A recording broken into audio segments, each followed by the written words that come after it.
అనకూడదు అనుకుంటే అసలు మా పార్టీ నిర్మాణానికి బోల్డ్ మా వాళ్ళంతా మిమ్మల్ని తిట్టడం మానేసి మా పార్టీలో మా శివను మా దేవరి శివ గురించి మా మునీర్ హసన్ గురించి మేము ఎత్తుకుంటాం. వాళ్ళ నాయకులు తీసుకునే బాధ్యతలు మేము ముందుకెళ్తాం. మీరు తిట్టడం ప్రారంభిస్తే మేము మా వాళ్ళని ఎత్తుకోవడం మానేసి మీకు బదులు ఇవ్వడం టైం అయిపోతుంది నాకు. సో మీరు తిట్టకపోతే ఖచ్చితంగా మేము బలపడతాం, సంతోషం.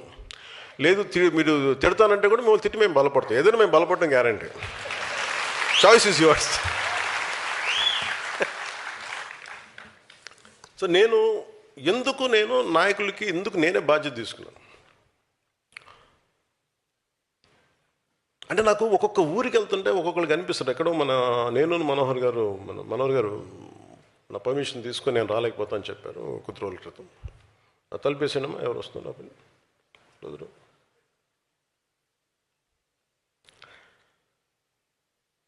ఒక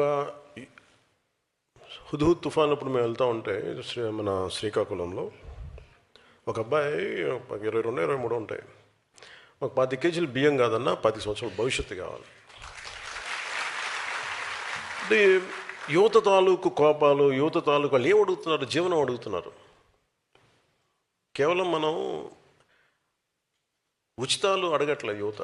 ఉచితాలు ఎవరికి కావాలి? నిజంగా నిస్సహాయ పరిస్థితిలో ఉన్న వ్యక్తుల సమాజానికి ఉచితాలు కావాలి, ఖచ్చితంగా కావాలి. అలాంటి స్కీమ్స్ ఉండాలి. లేదంటే మనకి దివ్యాంగులకి పెన్షన్స్ పెరగాలంటే 5,000 కాదు, 4,000 కాదు, మనం 10,000 పెంచాం మన ప్రభుత్వం వచ్చాక.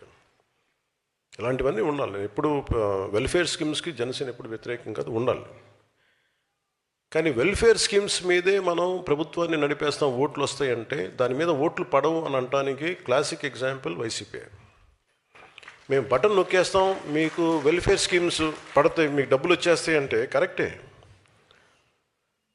హాస్పిటల్స్ ఇన్ఫ్రాస్ట్రక్చర్ వదిలేశారు మీరు. బటన్ నొక్కామని డబ్బులు పడ్డాయి అంటారు, కరెక్టే.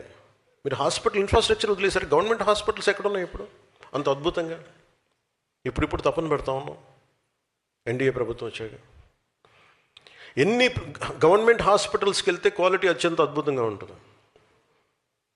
వై షుడ్ గో టు మనం ఎందుకు ప్రైవేట్ హాస్పిటల్స్కి వెళ్ళగలిగే పరిస్థితులు ఎందుకు ఉండాలి? మన గవర్నమెంట్ హాస్పిటల్స్ కూడా బాగుండాలి కదా. తమిళనాడులో బాగుంటాయి, పాండిచేరిలో కానీ.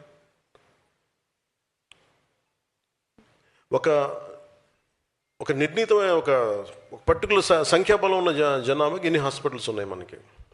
గవర్నమెంట్ హాస్పిటల్స్ ఏవి పని చేస్తున్నాయి? గవర్నమెంట్ హాస్పిటల్స్ ఒక ఎంఆర్ఐ స్కాన్ ఇస్తే అది మెయింటైన్ చేయగలుగుతున్నారా లేదా? డాక్టర్స్కి జీతాలు పెంచే పరిస్థితులు ఏదైనా ఉన్నాయా? ఎందుకు గవర్నమెంట్ హాస్పిటల్స్ వదిలేసి ప్రైవేట్ హాస్పిటల్స్కి వెళ్తున్నారంటే జీతాలు పెరగవు. అసలు దాని మీద గత ప్రభుత్వం ఏదైనా ఆలోచించిందా? నేను కొన్ని క్యాబినెట్లు కావచ్చు, కొన్ని ప్రత్యేకించి కావచ్చు, నేను మన పార్టీ తరపు నుంచి కావచ్చు, నేను కోరుకుంటుంది వ్యవస్థలు బలోపేతం కావాలని. వ్యవస్థలు బలంగా ఉండాలి మనకి. Basic infrastructure, basic government schools, basic roads. ఎంతసేపు మేము మీకు బటన్లు నొక్కేసాం, మీకు డబ్బులు వచ్చేసాం. రోడ్లు ఎవరు వేశారు ఈ రోజున చెప్పండి? అంటే మీరు 70 సంవత్సరాలు టైంలో కూడా పడని రోడ్లు ఎందుకు పడ్డాయి? Because infrastructure is very important.